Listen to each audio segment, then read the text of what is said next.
Back inside Magness Arena, the biggest win of the season for the Denver Pioneers, an 84-68 victory over the first-place South Dakota Coyotes, and joined by the head coach of the Pioneers, Rodney Billups. And Coach, you've said all season long, game after game, we need to put 40 good minutes together at a time.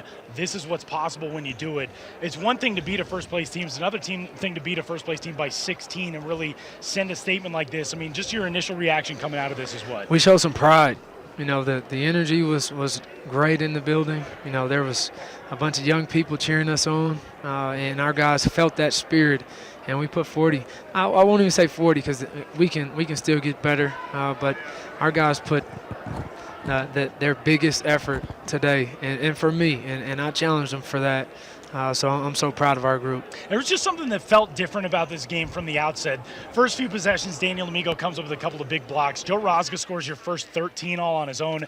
Donovan Carlisle takes and makes his first collegiate three-pointer. And that kind of felt like, man, this is going to be a good day today. Absolutely. You know, when our bench comes off and gives us energy, not even scoring, just energy, I'm betting on the Pioneers. But no, this is just one game. Never want to get too high or too low. This is one game. We're going to enjoy it tonight and get back to the drawing board tomorrow with five possessions of good, 5 possessions of bad, and try to continue to get better. It's a thing that's easy always to focus on the offensive side. Joe Rosga 23, Jake Pemberton 20. That matches the season high.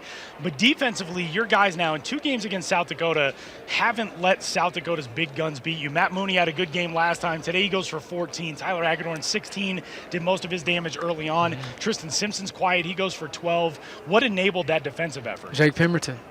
You know, it's halfway through the league play, and you know, we've seen every team.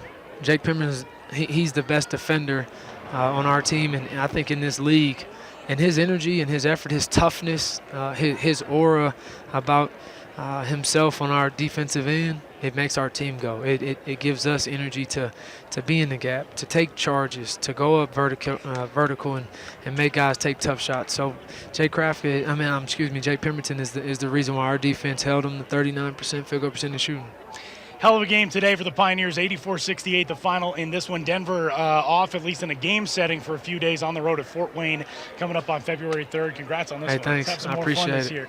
Pioneers wrapping this one up from Magness Arena. Denver, again, a 16-point victory. That's the biggest win for any team over South Dakota this year, matching an effort put together by the Duke Blue Devils back on December 2nd. The only other loss for South Dakota this year by 16 points to Duke, 96-80, back on December 2nd. Denver gets this victory. Denver becomes just the second team since December to break 80 points against South Dakota. North Dakota State did it in an 84-79 win, but the Pioneers come away with this one, matching that 84-point output. The only team prior to that to do it in December was UCLA, so some pretty good company for this Denver team, which pulls off a big one here this afternoon. 84-68 the final in this one. The Pioneers with a big-time win and off on the road at Fort Wayne coming up on February 3rd. That Saturday matchup will be at noon Mountain Time. 11:30 a.m. Pioneer pregame. And a programming note here on ESPN Denver 1600 coming up tomorrow, or on Monday. Keep thinking today is Sunday. On Monday, 12 o'clock, the Rodney Billups Coaches Show presented by Public Service Credit Union from the Pioneer at 2401 South University Boulevard. A lunchtime Coaches Show from here on out in the 2017-2018 season. That'll do it for us. My biggest thanks to Eric Kemp and Stephen Priest Jr. back in the studio producing the broadcast. Everybody here at the University of Denver, including Ed Henderson, Deb Welke, Rodney Billups, Chris Smith, and all the rest. My name is Tyler Mon. Thanks to you for tuning in. Pioneers take down South Dakota, 84-68 the final. We'll talk to you next week from Fort Wayne.